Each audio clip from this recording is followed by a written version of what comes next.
This is one that I think you're able to do about rather hitting a baseball, and at least an uneven trajectory. Uneven trajectories, right? Right in the sweet spot of difficulty.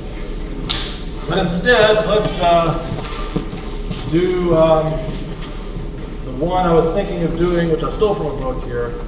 Where is it?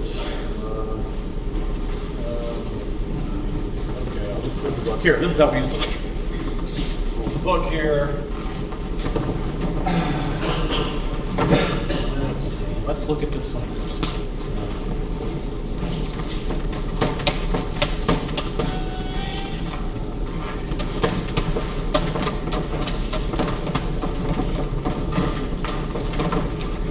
All right. So now, like I said, torque and wheels. You know, it'll be on there. We're not going to do really hard things like rolling. So let's look at something that's not so bad. Here we go. So here is a big wheel, right, with a mass hanging off with a weight. Okay. You think I want something harder? It's hard to do anything harder if we don't have energy or angular momentum.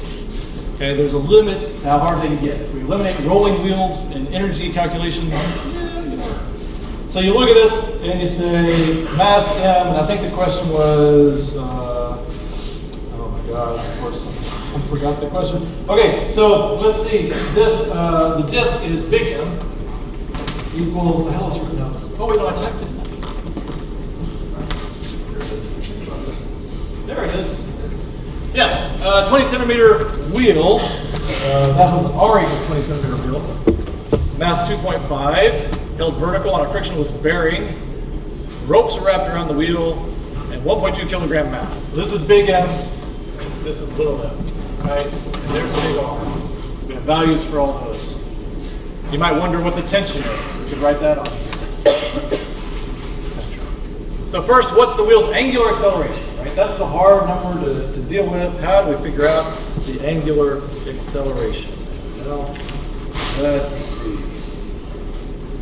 So what all do we know? What do we not know? We don't really know the acceleration A or the angular acceleration alpha. Right? This is speeding up going down, this is speeding up as it turns, there's tension in the rope.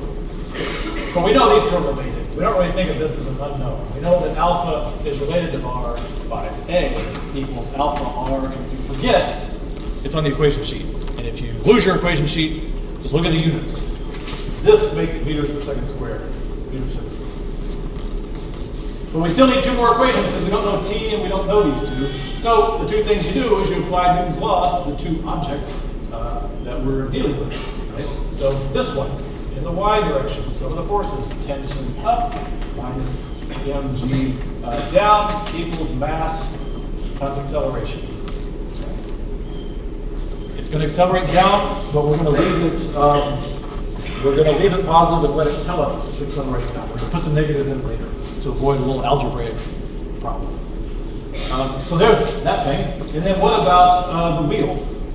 Right? For the wheel, it's sum of the torques equals I alpha. Right? So what are the torques? So you can see when we do problems, I don't have time to go through all the little vectors and the center and what are all the forces and which ones are zero. Right? I'm just going to say, well, the torque is the radius times the tension, and it's negative because it's driving it clockwise. Right? Because why? Because the r vector is from the axis of rotation, which we know is there, to the point the force is applied, which we know is there, and t is down, and we add the tail and the tail like that. R, t force down, and the angle is 90 degrees clockwise, the sine of negative 90, which is negative 1. All that stuff we did before in the lecture, it's all just happening. RT. What about the weight force and the little normal force from the bearing? Bearing R equals 0. The egg is no torque. Negative RT equals I, the moment of inertia. We'll have a table, 1/2 mr squared times alpha. And then we just need to combine these two together, and what I'm looking at here. We would say minus RT.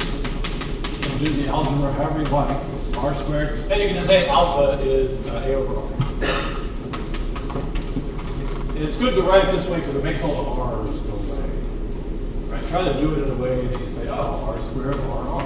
Like that happens whenever you do the Atwood machine. the Atwood machine, we never give you the radius. You don't really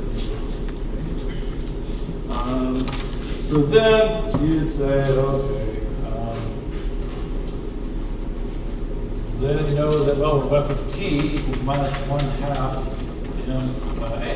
Right? The tension is 1/2 the mass of this times the acceleration, not the rate of this.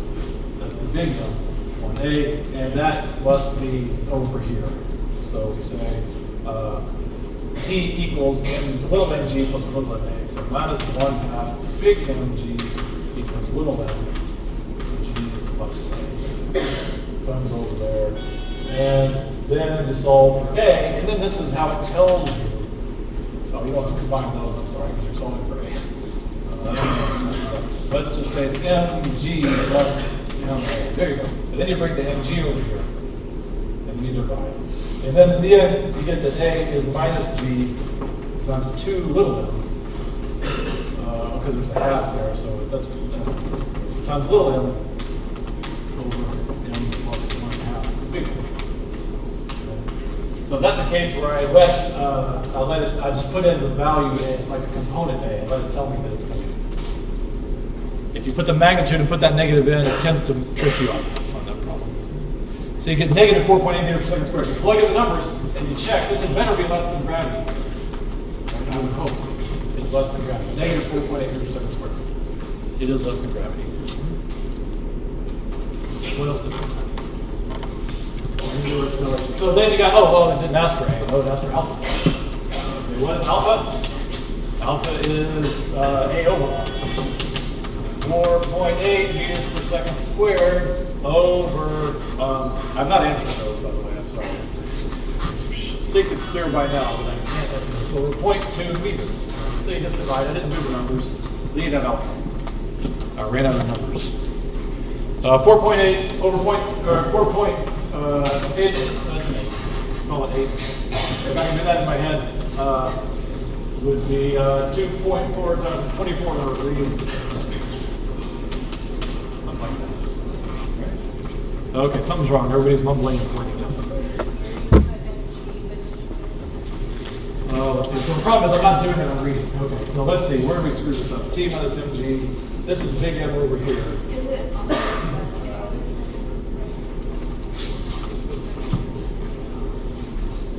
T equal where? right there? I'm going to start give me one more hard here. Yeah. And then when you transfer it other way. So all these R's went away. T equals, so T was supposed to go here, so minus 1/2 m. Oh, hey, there we go. So,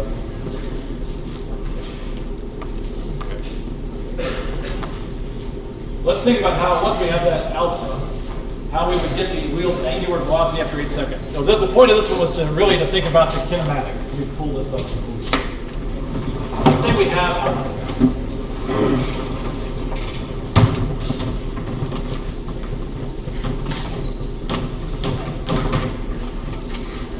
Alpha.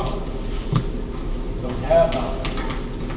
And it's just, I want you to understand how to use the rotational kinematics equation. Right? So what is the wheel's angular acceleration? You have that now. What is the wheel's angular velocity after 8 seconds? So realize the angular velocity. You go to your kinematics equation. Omega velocity final. So what must be looking for? Oh, that's omega velocity initial plus alpha t. So literally just be the alpha you have times 8 seconds. Whatever it was, 8 times 1. So just use your kinematics. That wasn't so bad. We gave you a time. So here's a way we can maybe try to make the rotational kinematics interesting. If the string is 2 meters long, what is the angular velocity when it falls off? So now you have to think about theta. Okay, this would be the tricky angular kinematics part. What if you accelerate alpha for 2 meters of string? How do you do that?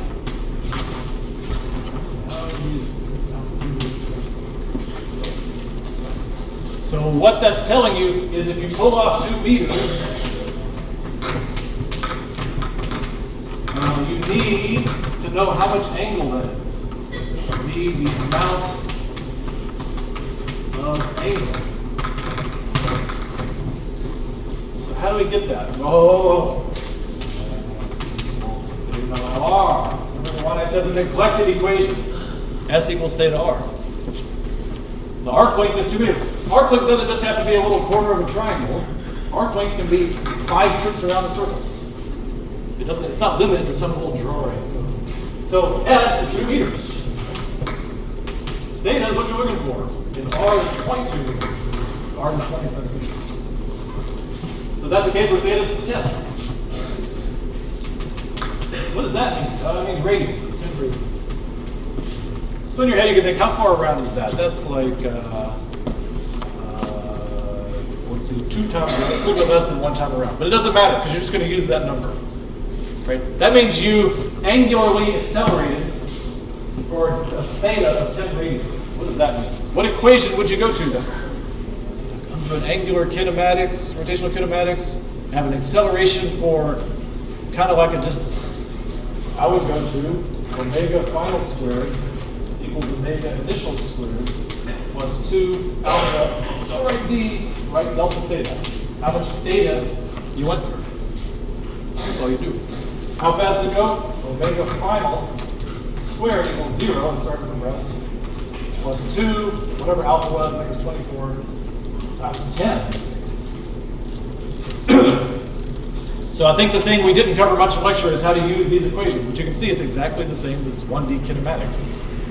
And I'd say the only really foreign part is understanding what the theta is. Like another version you could ask is, how many times will this go around in a few seconds? Well, you'd say, okay, how many times does it go around? That's theta. How many radians? Well, that's theta naught. Say it started from 0 plus omega initial t, all that 0, plus 1/2 alpha t squared. Just like if you asked how far does something drop when it accelerates for a certain time, you can say how far does it go around when it angularly accelerates for a certain time. So use the exact same equation.